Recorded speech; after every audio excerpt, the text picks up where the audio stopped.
Canada Scholarship 2026, fully funded. Welcome back. You're just in time for something awesome today. We learn Canada Scholarship 2026, fully funded. And before dive in, if you need good help into more understanding about it and need a genius writer, a brainy tutor, or a data analyst, Intudo for you has them all. It's like having a research dream team on demand. So visit it right now. And if you are new here, then subscribe now for more amazing video just like that. So, you're thinking about studying in Canada, but the cost. It can feel like a huge barrier, right? Well, you are in exactly the right place. We are going to break down the entire scholarship application process and turn what feels like this overwhelming mountain of paperwork into a clear, step-by-step path. Let's get you ready to win. Here's our game plan for today. First, we'll get the lay of the land, the whole scholarship landscape. Then, we're going to help you navigate all those options to find the perfect fit for you. After that, we'll actually dissect a real application to see what goes into it. We'll even get an insider's view on what reviewers are really looking for. And finally, we'll talk about your first steps to get your own journey started. Okay, so just how big is this opportunity we're talking about? Get ready for this. For international students who want to study in Canada, there are over 5,000 scholarships available. Yep, 5,000. So you see, the question isn't really if there's a scholarship out there for you, it's about finding the right one. And here's the best part. We're not just talking about a little bit of money to help with books. A lot of these are fully funded, and that means they can cover everything: your tuition, fees, living expenses, even your housing. We're talking about the whole package. So, with thousands of options on the table, let's start by mapping out this incredible world of opportunity. It's not just a huge number of scholarships, it's the sheer variety. There's something for pretty much every field and every level of study you can think of. Seriously, no matter what stage you're at, whether you're aiming for your bachelor's degree, a master's, a PhD, or even a postdoctoral fellowship, there are scholarships designed just for you. I mean, just take the University of Alberta, for example. It's one of Canada's top schools. They alone offer scholarships for over 500 different graduate programs. The opportunities are there at every single level.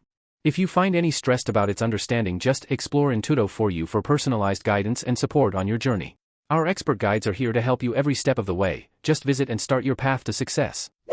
Okay, I get it. Hearing thousands of options can feel a bit like trying to find a needle in a haystack. But don't worry, there's actually a pretty simple way to cut through all the noise. It really just comes down to understanding where the money comes from. So, scholarship funding basically comes from two main places: the Canadian government and the universities themselves. The government, for example, has these really prestigious awards like the Vanier Scholarships for grad students and the Bankting Fellowships for postdocs. And then the universities have their own big ones, like the famous Lester B. Pearson Scholarship at the University of Toronto or the McCall-McBain at McGill. And just to give you an idea of how life-changing these can be, check out the Banting Fellowship. This is a top-tier government award that gives researchers 70,000 Canadian dollars a year for 2 years. This isn't just money to get by. It is a serious career-launching platform for some of the best researchers in the world. All right, so let's say you found a few scholarships that look promising. What's next? What does the actual process look like? Let's take a peek inside and break down the anatomy of a real application. Now, this timeline really shows you that applying is a marathon, not a sprint. If we look at the McCall-McBain Scholarship, you can see it's a huge multi-stage process.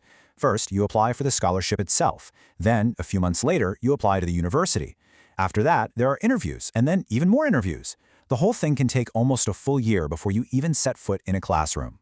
And here's the crucial part. These top-tier scholarships are looking for so much more than just a good GPA. They're digging deeper. They want to know about your character, how you engage with your community, your potential to be a leader, and even your entrepreneurial spirit. They really want to see the whole person, not just the student on paper. Which brings us to, honestly, the most important question of all. When a review committee is sitting there with a stack of 1,000 applications in front of them, what is it that makes one just jump off the page? What are they truly looking for? Just think about that for a second. Beyond all the grades and the requirements, what's that special thing, that X factor? What is it that makes a reviewer stop, lean in, and just say, wow, we need to meet this person? Well, first and foremost, it comes down to one word: potential. They're not just looking at what you've already accomplished. They're trying to figure out what you could do in the future. And they measure this through things like your publications, sure, but way more importantly, through your ability to think critically, use good judgment, and act ethically. They are basically betting on your future contributions to the world. And the second big thing is this. They look way beyond the classroom or the lab. Your experience with things like mentoring other people, managing projects, doing community outreach, or even just volunteering. That stuff is incredibly valuable. It shows you have leadership skills, you can collaborate, and you're committed to making an impact. And those qualities are just as important as any grade you've ever gotten. Thanks for watching.